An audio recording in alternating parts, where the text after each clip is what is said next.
こ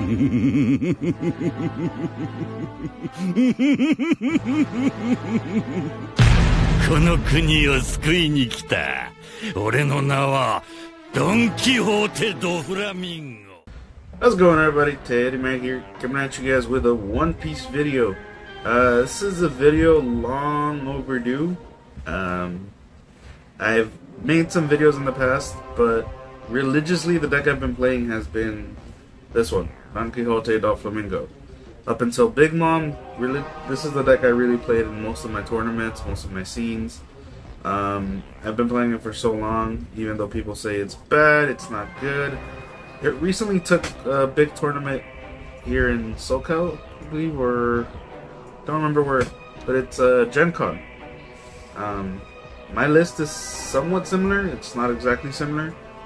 So Doflamingo, 5k leader, Dawn X2, when attacking, I may rest one extra Dawn, and reveal one card from the top of the deck. If it's 7 Warlords of the Sea, it comes into, cost 4 or less, it comes into play rested.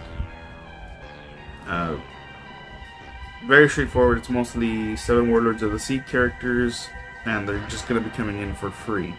We're only playing 3 laws. I think 4 is a little too clunky. I know most lists play either 4 or none. I'd like 3 because worst comes to worst, you could always bring it back, or you could bring it out with Doflamingo. And then one of the more obvious cards, if you're playing blue, you're going to be playing Perona. It's a 1-drop.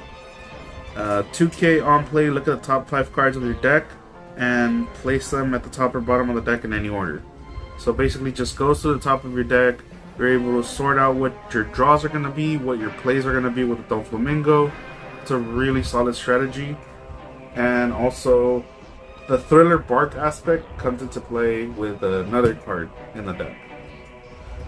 Now for the 2k counters, we are playing 4 Kayos, who is not only a 2k counter, but also for 1, I could play, on play, draw 2 cards and trash 2 cards from the hand.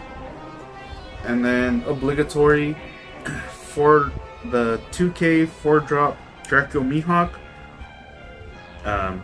Again, he's also a draw card, in case you need to. And you could play him off of the Doflamingo. So basically free. And then I'm only playing 3 of the 2k counter Alvidas. Realistically, I only just use her as a 2k counter. I have never really played her. So yeah, those are basically the 2k counters and the small drops, the 1 and 2 drops. Now onto the rest of the deck, we are also playing 4 of the 3-drop Doflamingo. He is a blocker for 4k. Again, he's a 7 Warlords of the Sea, so he could come into play with the Doflamingo effect. But also he has the Perona effect, where on play, look at the top 5 cards of the deck and arrange them in any order at the top, or put them all at the bottom. So what's also helpful is the fact that he is a 1k counter. So if you need to keep him in hand for 1k counter use, you can, but you mostly always want to play him.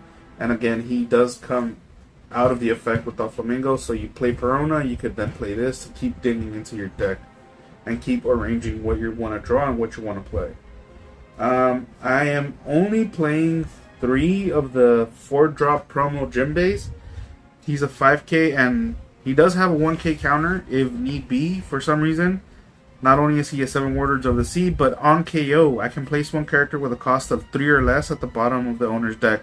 Comes in so handy with all of the blockers, all of the low drops and everything, because the moment he dies, I could just bottom something that's crucial for them. On to more 7 Warlords of the Sea and also blockers. We are playing 4 of the 4-drop 5k with a 1k counter blocker Boa Hancock. Amazing card, also due to the fact that for 1 Dawn that you attach to her, when attacking or on block, you can draw a card, and if I have 5 or less cards in hand, I could draw a card if I have 5 or less cards in hand. So you're always going to be countering out of stuff, and your hand is going to get pretty low, so having her on the board and then just drawing by blocking or even by attacking is insanely good. And again, 7 Warlords of the Sea, so she comes out of your deck with the Doflamingo.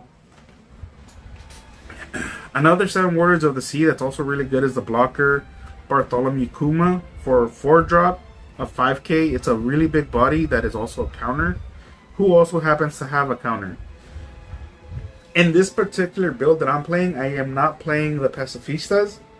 I have been trying to add them back, but I'm having a little bit of trouble. But as it stands, I like it, not only for the fact that it comes into play for free, it is also a blocker, it has a 1k counter, and it's a big body. Going on, we are also playing 4 of the Gecko Morias, 7 Warlords of the Sea, and on play, add 1 7 Warlords of the Sea or Thriller Bark Pirate character with a cost of 4 or less into my hand. So bring him out with Doflamingo. If I have a Perona engrave, I can bring it back to my hand due to this effect because she is a Thriller Bark. Or I could get any of my other 7 Warlords of the Sea. The only card I believe it doesn't get back for me is Alvida and Kaya, because they're not 7 Warlords. Now for vanillas, we are playing 4 of the 4-drop 6k Gecko Moria. Reason being, he is a big body you could bring out with Doflamingo, and he is insanely powerful. You just have to put 1, maybe 2 more Dawn, and he's going to be swinging hard, and they're going to have to counter or block. They just really want to get rid of this card the moment they see it. So going on, we are only currently playing 1 of the 7-drop Doflamingo. On play, return 1 character with a cost of 7 or less to the owner's hand. He's really good to help return big threats to the hand. Obviously 7 or less. And the reason why it's good to return something like that is so then that way they have to waste their resources and their Dawn to play it again. And if it doesn't have rush, I mean, they basically just wasted another turn on playing something else. And then for the last characters, we are playing 3 of the 9-drop Dracula Mihawk. So he's basically like our big ender.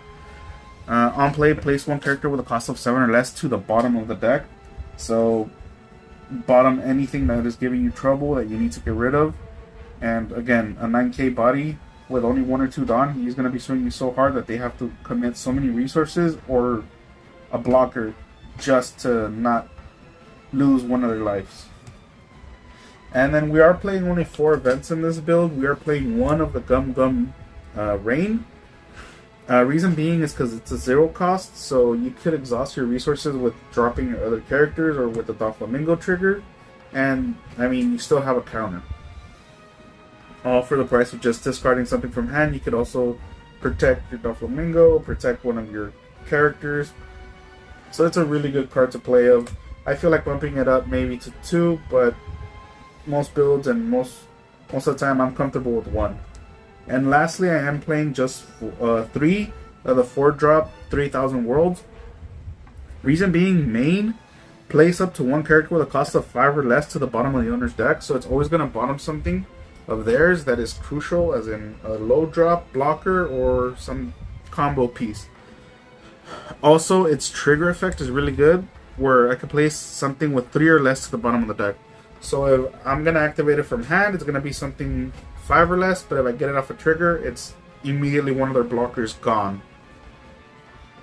So that's the deck profile for now, guys. Like I said, I've been playing this deck competitively since set 1. This is the deck I've played religiously up until we got the Big Mom structures and the Big Mom support. Let me know what you guys think of the deck profile. Please don't forget to comment, like, subscribe. Let us know what else you want to see.